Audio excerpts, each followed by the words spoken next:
beauties, and welcome back to VLB Halloween. We're getting pretty dark and gothic with this Black Swan inspired look. I added my spin on the original Black Swan ballerina makeup, and if you like it, be sure to subscribe for more and share with friends to show love. Now, let's do this. Alright, so jumping right in, prime your skin to create a nice barrier between your bare skin and the makeup we're going to be using today. Block out those brows because we don't need them for our dramatic eyes we're about to create. First, we're going to be going in and covering up the brows using the Delium Tools SFX kit. I'm using the finger brush and applying a cream paint over the brows to really lock them away. And next we're going to apply our foundation. I'm just using a color that matches my skin tone and then going onto the forehead with a cream paint, and we're going to create a gradient effect using the cream paint. We're going to start out with a really white base at the forehead, and it's going to fade into our skin color as we blend downwards, and this is really similar to the theatrical look she had going on in the movie. So just blend that all the way down and lock it in using some white face powder. I'm using the MAC Cosmetics Shivering White Powder here to seal everything in. Next, I'm going to be using the bent liner brush from Delium Tools, and we're going to start creating these feathers. So first, I went in with a water-activated black body paint, and I created a very thick feather kind of branching out over my brow.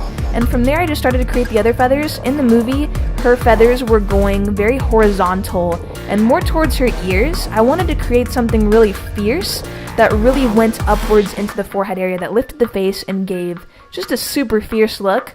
So I created these feathers by just winging them out whichever way I wanted to. It was really fun to kind of do all these different patterns, and you can customize it however you'd like, but I really wanted them to wing up into the forehead.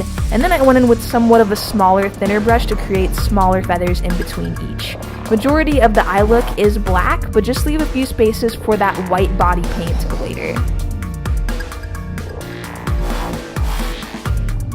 As you can see, you can kind of see where the blank spaces are, and I really did avoid the lid space because I'm really prone to creasing in those areas. Here I'm going in with the water-activated black body paint and filling in that waterline and creating a really sharp, kind of bird-like inner corner. So each of these eyes are definitely going to be different when creating these feathers, but don't be afraid of that at all, because in the movie that's exactly what they were going for. You want this look to look as though you're a ballerina that did her makeup herself for a show, so be really creative with it and just kind of have fun, and that's how you get a really awesome avant-garde look. So I'm going in with a white water-activated body paint next and filling in those really blank spaces. This is actually going to kind of break up all that black paint and give it some dimension. And make sure you're blending as you go. Just blend that cream paint into your face so it doesn't get smudgy or anything like that. And now I'm applying some feather lashes and mascara. You guys know I love my feather lashes. Moving on, we're going to be locking in all of that black body paint using a black eyeshadow to really seal it in.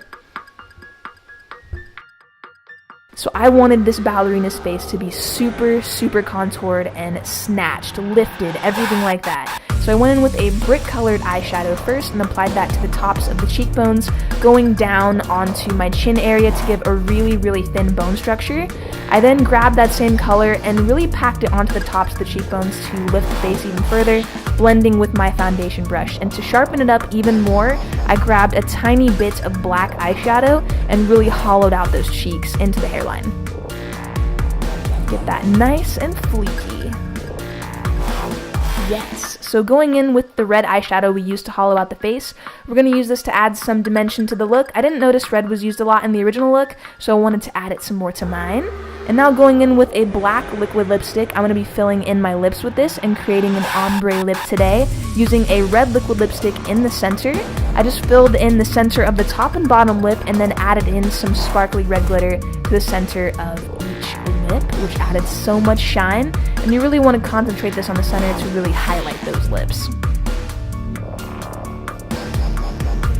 Alright, so going in with a red water-activated body paint and the smallest brush that you can find, I'm going to use this to create little hair-like strokes, which gives some red feathers to this look. I'm going in with the black shadow to really deepen up those lips and make them look even more ombre, so apply this to each corner of your lips, and it really brings that red forward. I'm just going to blend over my foundation once again, perfecting it, and then lock it in with some white face powder. What you're going to want to do next is paint your whole body, pretty much any skin that's going to be showing in your costume, with the white cream paint, and then move on to your arms. So in the movie, she did have some paint on her hands, and it looked as though she did this herself, and I think that was the whole point of this look. But I wanted to create some feather gloves on my hands, very similar to what she had, but I extended them up the arm even further so they were really dramatic. I went in with the water-activated black body paint, lined each finger, and went up my arm to create really thin hair-like strokes at the tips that looked like feathers. I added in some silver and also some red to really give this a nice touch that complemented the whole entire eye look. Looked really, really similar to what I had on my eyes. Yes. Alright, so time for that ballerina bun. Slick that hair back and go ahead and use that white face powder to make your face match your ears. You definitely want everything to be matching. So my crown is actually made out of hot glue. I love it. And I used some black angel wings and just kind of flipped them upside down so they look similar to what she had on in the movie. Oh yeah, and that person standing behind me, that's my mom. She's helping me put my wings on. Get a little tough sometimes. Add in your red contacts and your look is complete. I hope you all love this Black Swan Halloween makeup tutorial. And if you do love it, be sure you like this video, subscribe for more, and share with all your friends. Thank you all so much for tuning in to VLB Halloween, and I will see you in my next Halloween tutorial.